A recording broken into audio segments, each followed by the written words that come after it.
we have the opportunity to welcome New York State Governor Andrew M. Cuomo to swear in Nick Perry, our Assemblyman. Please be seated.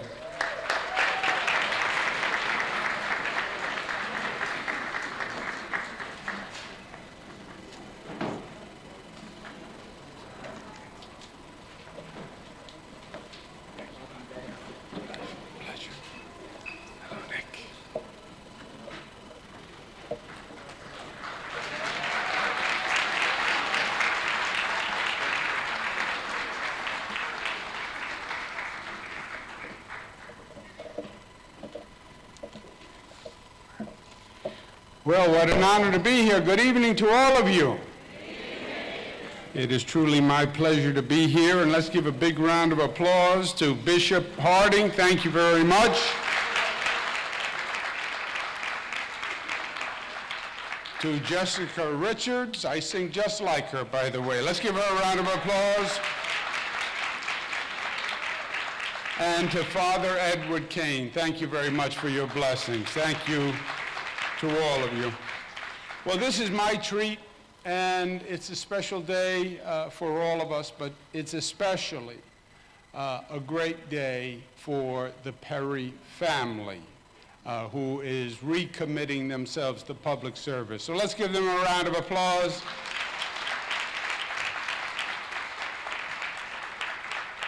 Assemblyman Perry and I started with the same teacher. We started under the tutelage of the same gentleman.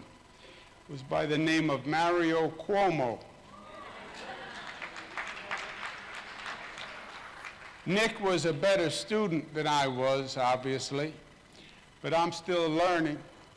But my father loved Nick, and my father would be so, so proud of Assemblyman Perry today. My father believed that government was about the crusade. He was a warrior for justice, my father would say. And he had no time for the legislators or the politicians who took on the easy fights. He would say, yeah, it's easy to knock down the little guy. It's taking on the big guys that count. It's taking on the big fights that count. Those issues that stay with us year after year after year. The issues that keep getting worse because nobody really wants to get to the heart of the problem and take on the powerful ones and take on the ones where you may lose or take on the ones that make you unpopular. Assemblyman Nick Perry is that person who takes on the tough ones. He is that person who takes on the powerful. He is that person who stands up and fights for his constituents, no matter what the odds. And my father would be so, so proud to see what Assemblyman Perry has accomplished. All the tough ones. The first one to stand up and say we have to do something about prosecutorial misconduct. Just because you're a DA or a prosecutor doesn't mean you have the right to operate without oversight. And if you do something wrong, then you should have oversight. That was Nick Perry who did that.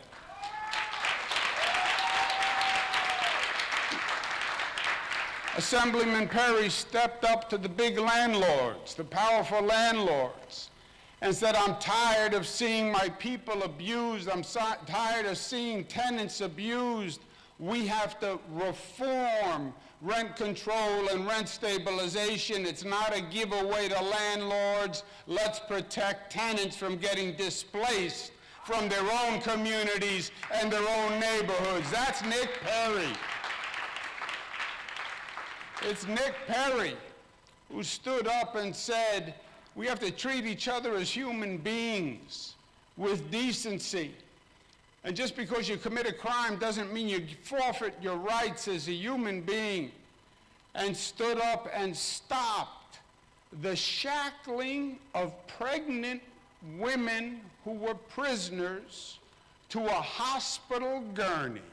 That's what we were doing, and Nick Perry stepped up and he stopped it.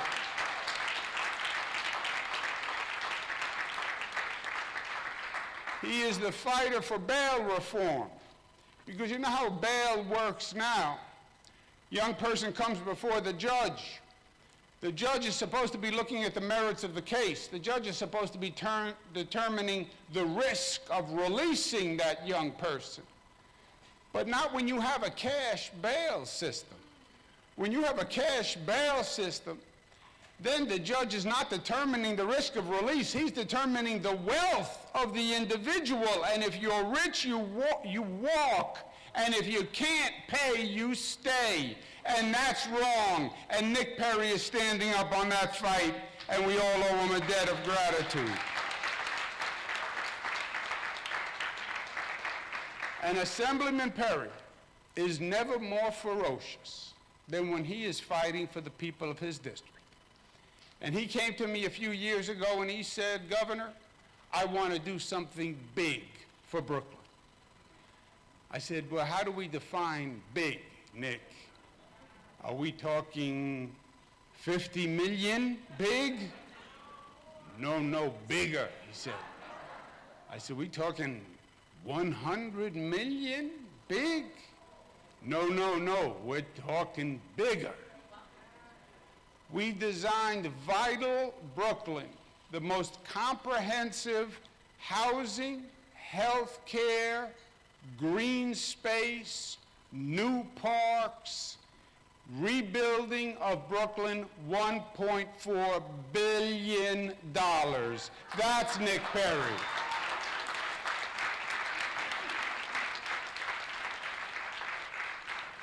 And we need him today more than ever, because the truth is, this is the toughest time in government that I've seen. We've never seen a time like this. We have a federal government that is hostile to everything we believe in. We have a federal government that's turned its back on America. It's not that they're anti-New York, they're un-American, what this president is doing. They don't believe what we believe. He has a different vision of the world. And he would close the doors and only let in people who are of the religion and the morality and the faith that they believe should be in this country. They want to determine who is a worthy American by their set of values. And that's not what we believe. I did my inaugural at Ellis Island, just to make the point about immigration. You know who came through Ellis Island? You know who came through New York Harbor? A gentleman named Richard Cawley, Irishman, who was fleeing from Ireland because of the potato famine. You know who the grandson of Richard Cawley is? Mike Pence, Vice President of the United States. You know who else came to this country, fleeing his homeland, looking for opportunity, looking for a dream? A man named Frederick Trump, grandfather of Donald the President Trump. The greatest arrogance is to forget where you came from. The greatest arrogance. And we have a government right now of the greatest arrogance. So today, we offer a different version of the American dream. We offer a gentleman who came from the poor island of Jamaica, who served in the United States Army honorably, who was given 28 years of public service to make the community better. A man and a family that is the American dream and is better for them being here. I give you the Perry family.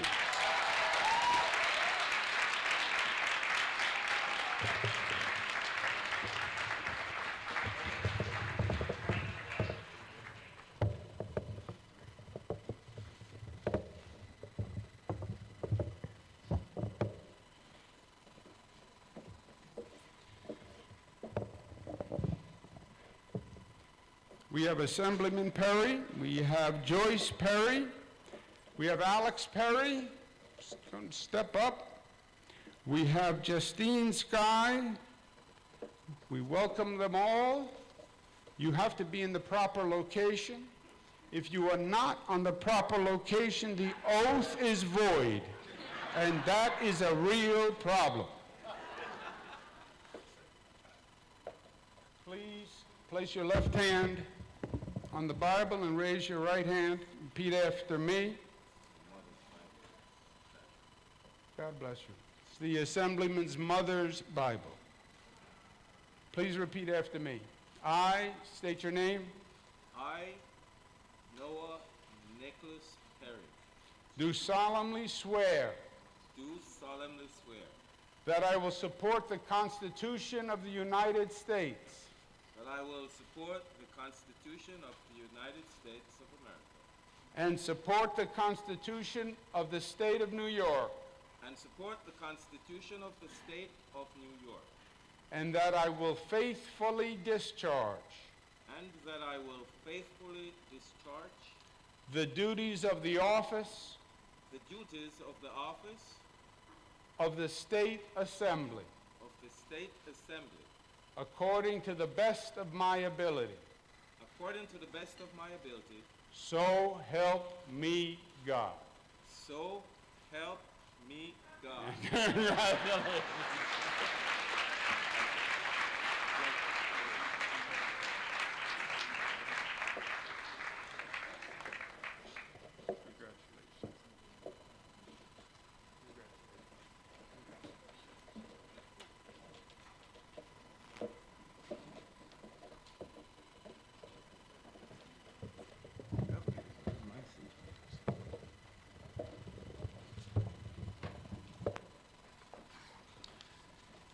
Good evening. As you can see, there has been a change of somewhat in the program. Traditionally, I have quite an elaborate swearing ceremony, but our governor is here this evening, and we went through every effort necessary to accommodate him. And I want to take the opportunity to thank the governor for taking time to join us and to participate in my swearing ceremony. It is a pleasure to welcome you, Governor, to the 58th Assembly District, where in the Democratic primary just a few months ago, in this district, you received the highest number of votes, where 16,826 Democrats in the 58th district came out to make sure you were renominated to run as a Democrat for governor.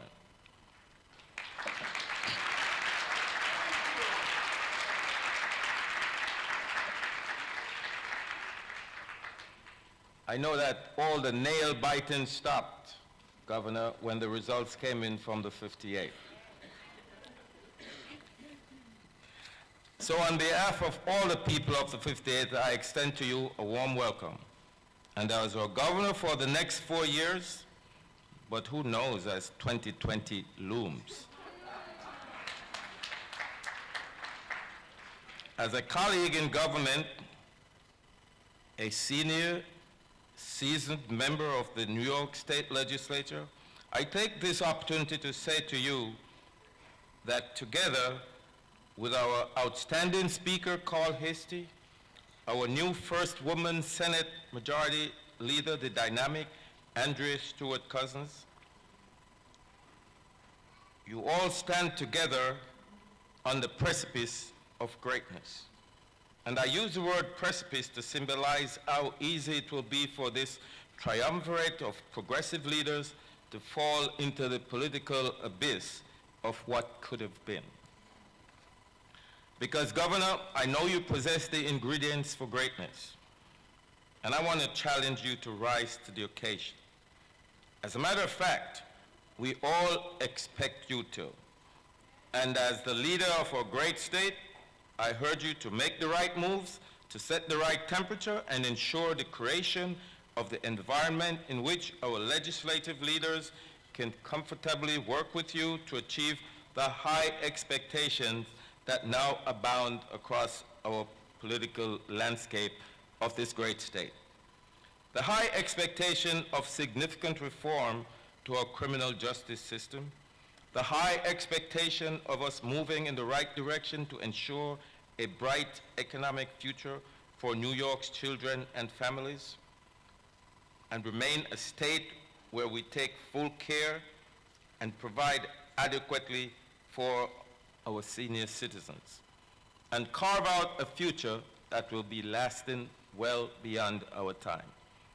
I know, Governor, that my legislative colleagues and I are eager to board that train to progress with you leading. I look forward to having you on board with all of us as we work together to make New York the brightest star in America's flag.